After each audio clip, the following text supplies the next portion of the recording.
कैसे हैं आप सभी? आई होप अच्छे होंगे, राइट? चलिए मैं तो प्रजापति चैनल पे आपसे स्वागत करती हूँ। आज मैं आपके लिए लेके एक्सरसाइज 6.5 का क्वेश्चन नंबर 11। तो प्लीज ध्यान समझिएगा और साथ ही लाइक शेयर करना मत भूलिएगा। ओके, तो आइए स्टार्ट करते हैं बच्चों। देखिए बहुत ही अच्छा समय, क्या कहना है इसमें, एक हवाई जहाज एक हवाई अड्डे से उत्तर की ओर 1000 किलोमीटर प्रति घंटा, मतलब एक घंटे में वो 1000 किलोमीटर की दूरी तय कर लेता है कि चाल से उड़ता है, राइट?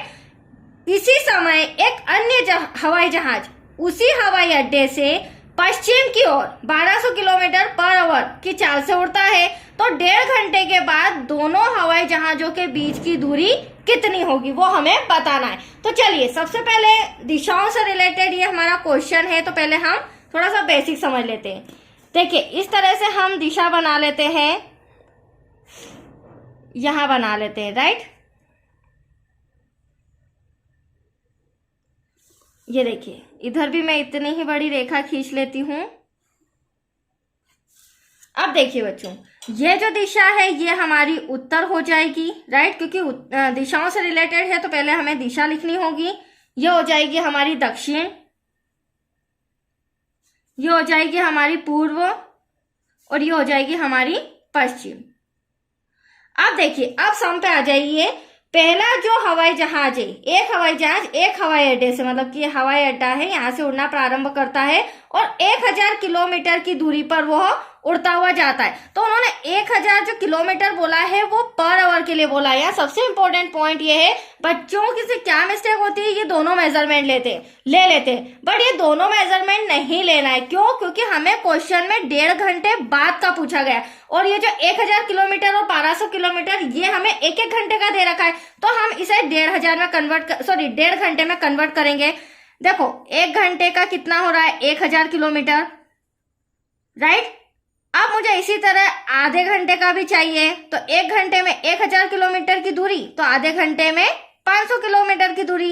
तो पहला जो हवाई जहाज है 1.5 घंटे में उसे कितने लग रहे हैं, टोटल 1500 किलोमीटर की दूरी लग रही है। तो यहाँ पर 1500 किलोमीटर ले लेते हैं। यहाँ कोई डाउट बच्चों? ठीक उसी प्रकार जो दूसरा हवाई जहाज है, क्योंकि वो भी उसी समय, क्या कहना है क्वेश्चन में, इसी समय एक अन्य हवाई जहाज उसी हवाई अड्डे से, मतलब इसी हवाई अड्डे से अब ये पश्चिम की ओर उड़ रहा है, ठीक है? तो यहाँ पर भी 1 घंटे 1200 किलोमीटर दे रखा है, तो 1 घंटे का तो 1200 लेना ही है, बट हमें 1.5 घंटे का चाहिए, तो आधे घंटे का 600 ले लेते हैं, तो टोटल हो जाएगा यहाँ पर 1800, राइट? तो यहाँ हम ले लेते हैं पश्चिम से यहाँ तक की दूरी कितनी हो जाएगी, 1800 किलोमीटर। तो एटलीस्ट आया आपको ड्रॉ में समझ में, ये भी 1.5 घंटे का किलोमीटर हो गया और ये भी 1.5 घंटे का किलोमीटर। अब हमें करना क्या है, 1.5 घंटे बाद इन दोनों जहाजों के बीच की दूरी तय करनी है, मतलब कि एटलीस्ट हमें यहां से यहां तक यह दूरी की इनके बीच कितनी दूरी है। तो आया आपको क्वेश्चन समझ में बच्चों?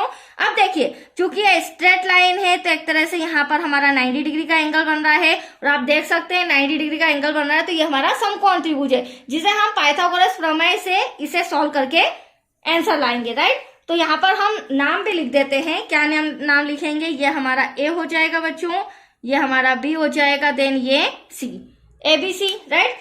तो त्रिभुज ABC यहाँ लिखेंगे, त्रिभुज ABC एक समकोण त्रिभुज है।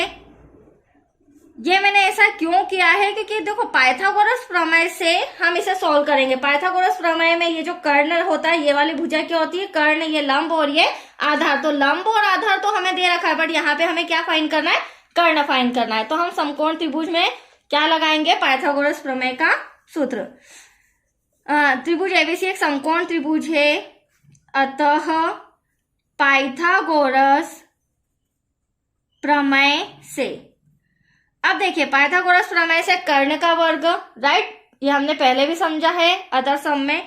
तो कर्ण का वर्ग बच्चों इक्वल्स टू लंब का वर्ग प्लस आधार का वर्ग। अब यहाँ पे हमें समझना होगा, सबसे पहली बात तो कर्ण हमारा AC हो जाएगा, तो यहाँ मैं लिखते जाती हूँ AC का वर्ग, लंब हमारा BC हो जाएगा, तो यहाँ पर हम लिख लेंगे BC का वर्ग, और आधार हमारा AB हो जाएगा, तो ये रहा आपका AB का वर्ग। तो आया आपको समझ में? अब जो मेजरमेंट हमें दिया गया वो लिख लेते हैं। AC जो कि हमारा कर्ण है, दोनों जहाजों के बीच की दूरी, उसे हमें फाइंड करना है। BC हमारा 1500 है बच्चों का स्क्वायर, प्लस AB क्या हो जाएगा यहाँ पर 1800 का स्क्वायर, राइट। अब इसे सॉल्व करेंगे। अब मेरे पास स्पेस नहीं है तो हम इसे मल्टीप्लाई करके आगे कैलकुलेट करेंगे।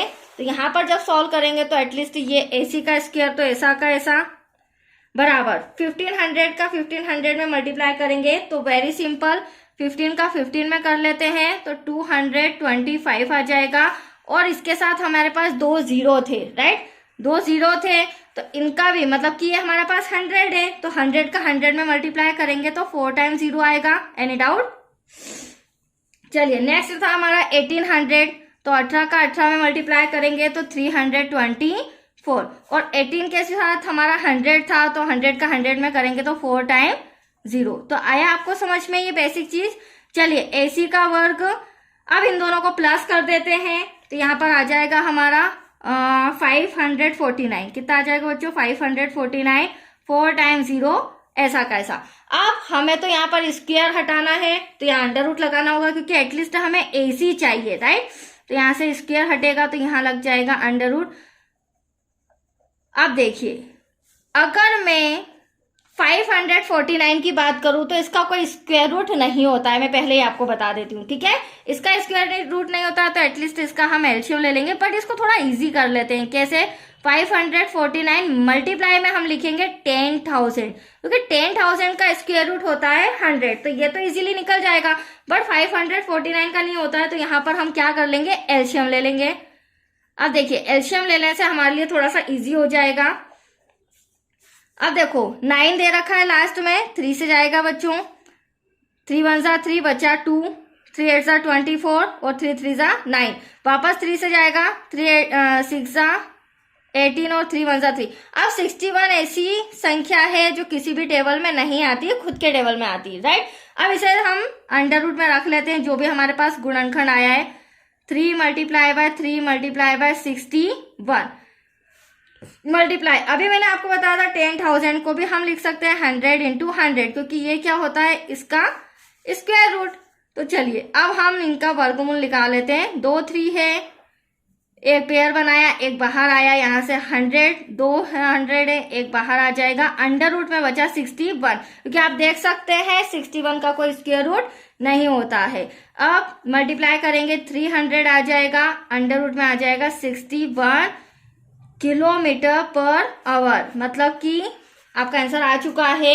1.5 घंटे बाद इन दोनों जहाजों के बीच की दूरी 300 और अंडर रूट में 61 किलोमीटर पर आवर है। आपके एनसीईआरटी बुक में इसका पूरा सॉल्यूशन नहीं है, अंडर रूट में आंसर है, तो हम यहीं तक इनफ करेंगे, राइट बच्चों। तो आया आपको समझ में? Thank you.